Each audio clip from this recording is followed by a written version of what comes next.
Garden Report is brought to you by Prize Picks and the Game Time app. Hey, Bobby Manning here, Noah Dalzell from Celtics Media Day for the Garden Report, and we finally got an answer. I'm thrilled that we got it. I had an idea we were going to get it, given what ESPN wrote, that Jayson Tatum went through mechanical issues and is in the process of fixing them after a 28% three-point shooting postseason and an Olympic run where he didn't make a jump shot. Here's what Jayson Tatum had to say about what he's working on with Drew Hanlen to improve his shooting going into this year. Yeah, watched a lot of film. Been working with my trainer Drew a lot recently in the last few weeks. A few mechanical things, pick up points, hand placement, getting lower, keeping my shoulders forward and things like that. Did you feel anything kind of go wrong in the playoffs in terms of those mechanics, or did you kind of just go back and look at it over the summer and see them? Yeah, I mean, there's some things I could have fixed, but just in the midst of the playoffs and trying to manage, your rest and things like that, it's a little tougher. And I was still playing well, just wasn't shooting the ball as well as I would have liked. And obviously we were winning, so it wasn't the time or the place to try to fix things in that moment. So a lot of technical stuff there. I love that he actually gave us that. I know. Hand position, getting lower into his shot, shoulder position. A lot went wrong with his shot mechanically, obviously, to be addressing this many things here. And in the past, he's been a guy who just says, keep shooting, I'm fine, I'm just missing shots. So they actually went back in the lab and messed with this a little bit, and actually did so fairly recently. He said over the last couple of weeks they've been doing that. So I don't know how long it takes to tinker with your shot and get comfortable with it and see results. But it's a big story going into the year that Tatum had to change that three-point shot, that jump shot approach for himself, and how effective is that going to be is one of the biggest things to watch preseason, early regular season games. What are you expecting it to look like?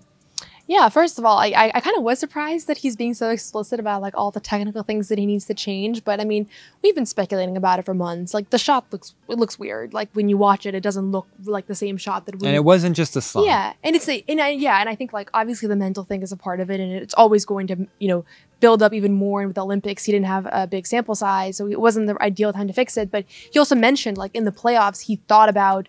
He knew that there were some things to fix, but he didn't want to go and get those extra reps in when he's also balancing like resting and the playoff schedule. I'll get to that. You think that's concerning? Just because if he goes through something where he loses that form on the fly again, can he fix it on the fly? Because he went the whole postseason effectively without being able to shoot threes at a high rate, and that's tough. Yeah.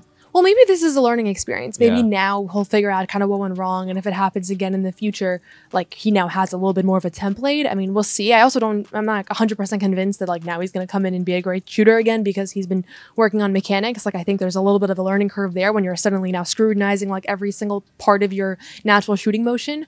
But it does help explain like he wasn't going in the playoffs or the Olympics and trying to tinker with things. Like I think he gave it an honest run of like, let me just try to be confident and not overthink it. And then probably he spent some time after the Olympics and looked at the big picture, which we've obviously done a number of times, and realized like, okay, this sample is quite significant. Yeah, they watched some film. Yeah, like let me get back in the gym and figure this out. And now he has a little bit of time, right? He has a few weeks before the season actually begins. And even if he's not shooting great at the beginning of the year, like it's not the same stakes as the NBA finals or the Olympics, right? So it's like worth messing around with a little bit. But it was revealing that he was able to kind of share all of that. Yeah, for sure. And he felt that Olympic thing too. I was surprised also by how much he expressed that today. It was funny, the exchange. And I guess we'll play it now on the Olympics and how he reacted to it and how he felt about it.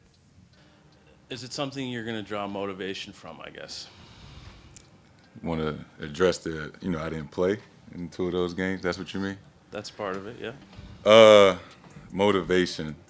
I guess you could say that, and if you want to simplify it.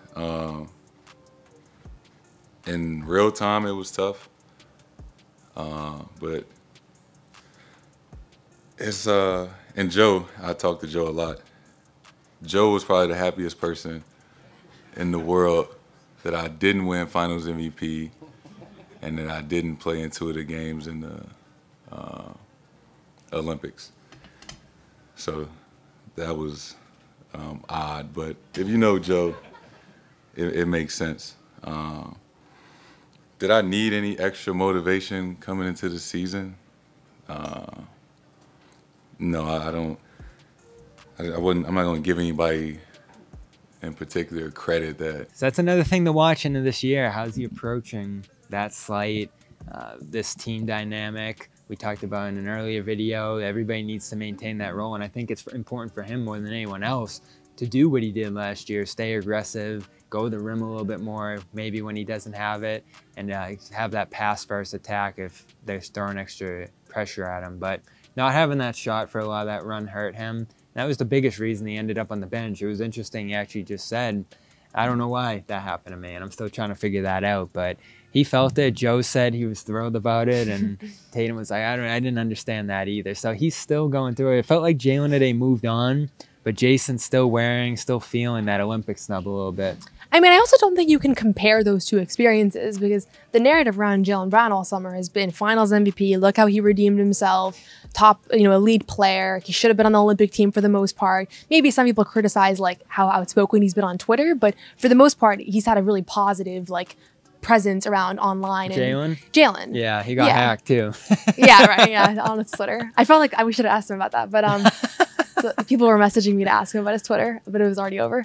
But Tatum spent the whole summer kind of becoming like a laughingstock, like the way he was celebrating. People were criticizing the way that his shot was off, the Olympic reactions, like looking at how he's sitting on the bench. So I'm not surprised that one seemed a little bit more like, let's leave it in the past and move forward, because I think this was a really good PR summer for Jaylen Brown, and him not making the Olympic team maybe was even a good thing for his image because it made people say he should have made it, whereas maybe he would have made the team and played poorly or not even played at all, and now it becomes a different story. So I feel for Tatum. I feel like it kind of sucks that right after winning the championship, he has to deal with the fact that he was a negative storyline all summer, and so you could see it a little bit on his face. I felt like when he just sat down, it didn't have the post-championship glow of I had the most amazing summer media-wise. I think he kind of sensed, and the first questions were all about that too. Yeah, and he needs to tune it out more than anyone. I know the discussion today that whatever outside noise is going on, we're going to stay in this collectively and stay in this as a team.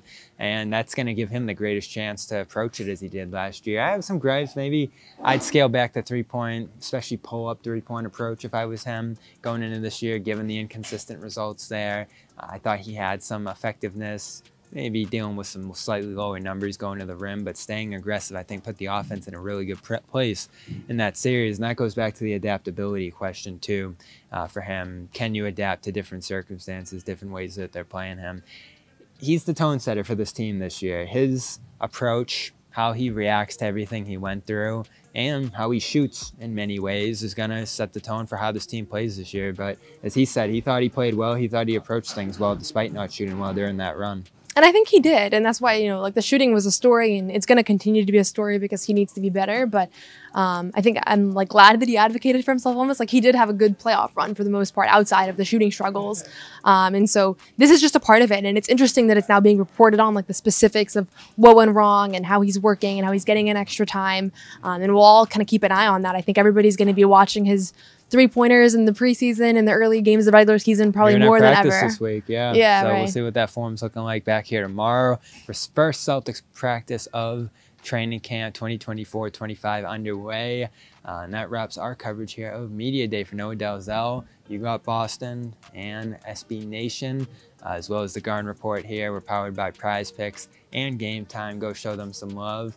And subscribe to Celtics All Access and CLNS Media for all the interviews from today, as well as everybody else who's going to talk throughout the course of this week. We'll talk to you then. Hey, Bowie Manning here. If you made it this far, you probably enjoyed this video, so subscribe, turn on notifications, and check out our social media platforms at Celtics CLNS.